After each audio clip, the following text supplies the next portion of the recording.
Hello and welcome to a new video. আপনারা ইতিমধ্যে অবগত আছেন যে প্রাইমারি এবং হাই স্কুলগুলোতে সামার ভ্যাকেশন চলছে এবং প্রাইমারি স্কুলগুলো 13 তারিখ খুলে যাওয়ার কথা ছিল, কিন্তু এই মুহূর্তে সবথেকে একটি বড় খবর চলে এসেছে।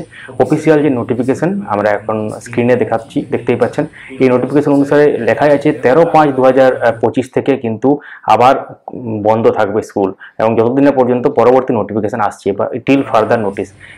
টিল ফার্দার নোটিস লেখাটা কিন্তু আগেও ছিল, আমরা দেখেছিলাম, এবং সেই মোতাবেক কিন্তু 13 তারিখে খুলে যাওয়ার কথা ছিল প্রাইমারি স্কুল। হাই স্কুলের ক্ষেত্রে ব্যাপারটা একটু আলাদা হয়তো হতো।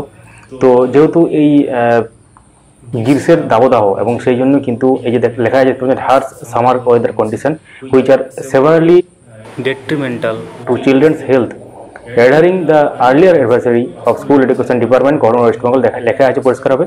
আর্লিয়ার যে নোটিফিকেশন ছিল 4 অথবা 8 যে এপ্রিল যেটা ছিল ব্যাপারটা, এবং সেই সংক্রান্ত ব্যাপারটা কিন্তু হয়েছে। এবং তারপরে কি গুরুত্বপূর্ণ লেখা আছে, the teaching and non teaching staff will also remain leave on special case. মানে টিচিং এবং নন টিচিং স্টাফদেরও কিন্তু ছুটি আলাদা করে সেটা লেখা আছে। আপনারা জানেন যে গ্রীষ্মের এই দাবদাহে সত্যি খুব কষ্টকর ব্যাপার, এবং বিভিন্ন জায়গায় ওয়েদার কন্ডিশন আলাদা হতে পারে ভৌগোলিক পরিকাঠামো অনুসারে। তো সেই ক্ষেত্রে কিন্তু ব্যাপারটা যেটা উঠে এলো নোটিফিকেশনে, সেটা কিন্তু আপনার সাথে শেয়ার করা হলো। তো আপনাদের এলাকার ওয়েদার কেমন কমেন্টে জানাতে ভুলবেন না। তো কবে স্কুল খুলবে এখন কেউই জানে না। তো ইতিমধ্যেই এটা নিয়ে জল্পনা শুরু হয়ে গিয়েছিল যে মর্নিং স্কুল হবে না, স্কুল খুলে যাবে 13 তারিখে। তো সেটা সমস্ত জল্পনার অবসান হয়ে গেল।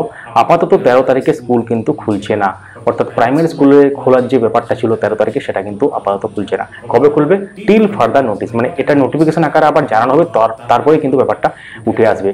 অর্থাৎ এক্ষেত্রে যে পুরো ব্যাপারটা উঠে এলো আপনার সাথে শেয়ার করা হলো। তো পশ্চিমবঙ্গ প্রাথমিক শিক্ষা পরিষদের অফিসিয়াল নোটিফিকেশন সহকারে পুরো ব্যাপারটা আপনারা দেখলেন। অবশ্যই চ্যানেলটিকে সাবস্ক্রাইব করে রাখুন এবং পাশে থাকা বেল আইকন প্রেস করে অল করে দেবেন, তাহলে ইম্পর্টেন্ট যে আপডেটগুলো সেগুলো মিস করবেন না। যারা ফেসবুক থেকে দেখছেন আমাদের এই পেজটিকে ফলো করতে ভুলবেন না। Thank you so much for watching. মূল্যবান মতামত কমেন্টে জানাতে ভুলবেন না। কোনো প্রশ্ন থাকলে সেটাও লিখতে পারেন, আমরা প্রত্যেকটি প্রশ্নের উত্তর দেওয়ার চেষ্টা করবো।